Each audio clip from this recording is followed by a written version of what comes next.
சிமாட்ஸ் பல்கலைக்கழகம் வழங்கும் தினம் ஒரு திருக்குறள் நிகழ்ச்சியின் வாயிலாக உங்கள் அனைவரையும் சந்திப்பதில் பெருமகிழ்ச்சி அடைகின்றேன். இன்றைய திருக்குறள் அதிகாரம் கடவுள் வாழ்த்து. குறள் எண் 6. பொறிவாயில் ஐந்தவித்தான் பொய்தீர் ஒழுக்க நெறி நின்றார் நீடு வாழ்வார். ஒரு மனிதனுடைய மெய், வாய், கண், மூக்கு, செவி என்கிற 5 புலன்களிலே வரக்கூடிய ஆசைகளை அடக்கி இறைவனின் உண்மையான ஒழுக்க நெறியில் வாழ்ந்தால் அந்த மனிதன் புகழோடு உலகத்திலே இருப்பான் என்பது இந்த குறளின் பொருளாகும். இந்த பொருளை நிறுவுவதற்காக ஒரு கதையை பார்க்கலாமா? ஒரு முறை புத்தர் ஒரு கிராமத்தின் வழியே சென்று கொண்டிருந்தார். அவர் மிக பொறுமையாக அனைவரையும் பார்த்து கொண்டு சென்று கொண்டிருந்தார். ஒருவன் அந்த புத்தரினுடைய கொள்கைகள் பிடிக்காமல் புத்தரை நோக்கி திட்டிக் கொண்டும் வசைபாடிக்கொண்டும் மிக மோசமான வார்த்தைகளால் அவரை ஏசிக் கொண்டிருந்தான். புத்தர் எதையும் உள்வாங்கவில்லை.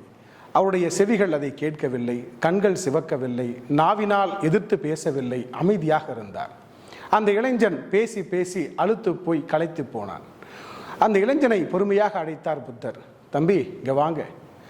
நீங்கள் இவ்வளோ நேரம் என்னை பற்றி வசைபாடிச்சிட்டு இருக்கீங்க, ஆனால் எனக்கு ஒரு கேள்வி மட்டும் உங்ககிட்ட இருக்குது அப்படின்னு சொன்னார்.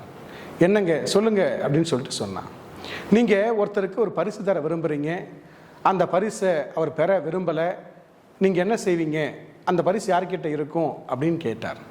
அந்த பரிசு என்கிட்ட தான் இருக்கும், நான் எதுவும் செய்ய மாட்டேன் அப்படின்னு சொன்னான் அந்த இளைஞன். இப்போவும் அதே போல தான், நீங்கள் என்னை நோக்கி திட்டி அந்த வசை மொழிகளும் பேச்சுகளும் நான் எதையும் உள்வாங்கவில்லை, அது உங்களிடம் மட்டுமே இருக்கிறது என்று பொறுமையாக சொன்னார். இதை உடனடியாக உணர்ந்த அந்த இளைஞன் அந்த புத்தரின் திருவடிகளில் விழுந்து வணங்கினான். இதுதான் அவருடைய 5 புலன்களில் இருந்து வரக்கூடிய அந்த ஆற்றலை அடக்கி ஆசைகளையும் கோபத்தையும் அடக்கியதால் தான் அந்த புத்தர் இன்றளவும் உலகத்திலே புகழ்படக்கூடிய மனிதராக, தெய்வமாக விளங்குகிறார். இதுவே அந்த குறளின் பொருளாகும். பொறிவாயில் ஐந்தவித்தான் பொய்தீர் ஒழுக்க நெறி நின்றார் நீடு வாழ்வார். மீண்டும் அடுத்த குறளில் சந்திக்கிறேன். நன்றி, வணக்கம்.